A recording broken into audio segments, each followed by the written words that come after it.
Thank you. Yep, that's it. Thank So much you. more than just one word.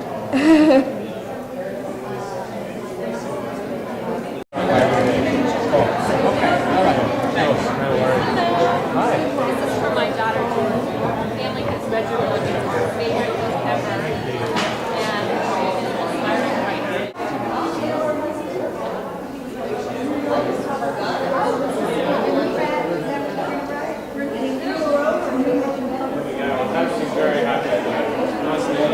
Yeah, I got that online. That's a great cover.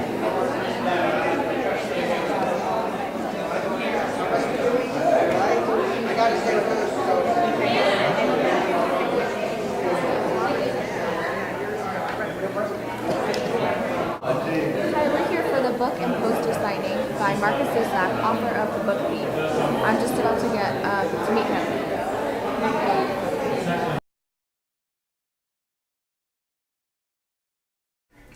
So I'm Daria Mack. I'm here with Dekalb School of the Arts, representing the creative writing and media programs. Thank you so much for being here. Pleasure. And we have a few questions from some of the students. So the first is, why did you choose to write a book about the Holocaust? Well, I grew up hearing stories that my parents had told me about growing up after the Second World War, and a little bit of things that happened during it, and those stories were sort of really burned into my memory, and I had to just start, and it was like reaching in, scratching open your mind a little bit and reaching into this world that I pulled out, and I started writing, and it was supposed to be a 100-page novella, and it turned into a 550-page book, so you never know what's going to happen. Wow. So are some of the things in the book actually stories that you... Some of them, yeah, and but what you do is you start in that place of the truth, and then you, because I'm a writer of fiction, then you ask, oh, what if it happened like this, or what if like that, and then you create characters, and you say, well, how would that character behave in that situation, and then it really starts to come alive as a work of fiction.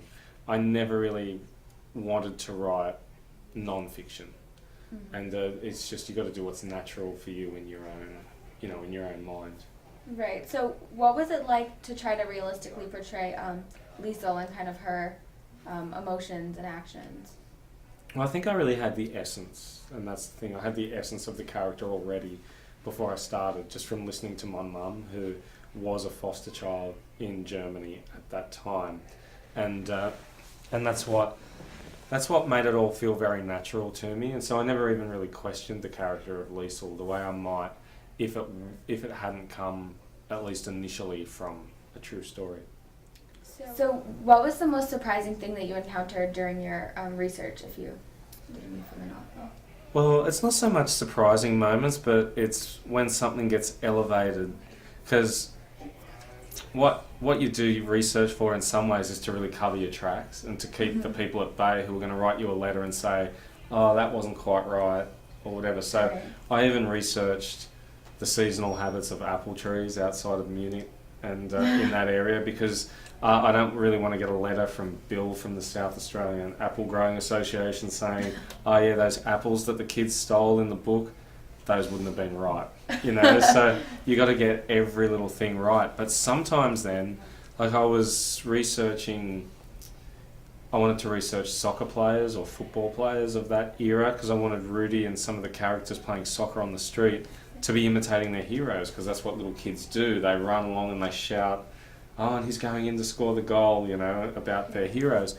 And I walked into the library and I saw a book on the Olympics, and it had Jesse Owens on the cover, and I thought, oh, I've got one of the great icons of the 20th century. I don't need any football or soccer players. And so I thought, what if Rudy painted his face black with charcoal and pretended to be Jesse Owens? And that made his character come to life immediately in my mind. And so that's when research really starts to help, when it gives you an idea for the plot, or for even just for one line in the story. That's when research really becomes important. So what advice do you have for young writers who are trying to break into the business? It's probably just not to be afraid to fail. And I fail every day when I write. I write things I don't like every day, but I come back to it and I work on it and work on it again. It's just not going to be right the first time around. Also, when you send your work out to try to get published, you know, there's a good chance you're going to get knocked back. People say there's very little chance of getting published, but I'm here talking to you, and I didn't know anyone.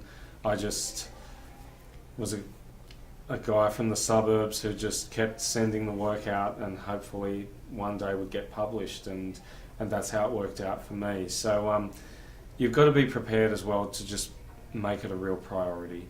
You can't just do writing after you've done 7 other things. You've got to make it number 1, and in my case, writing is probably number 2, and the only thing in front of it is family. And even then, sometimes I make it number 1, because that's the only way you get it done. Thank you so much. No worries. Pleasure.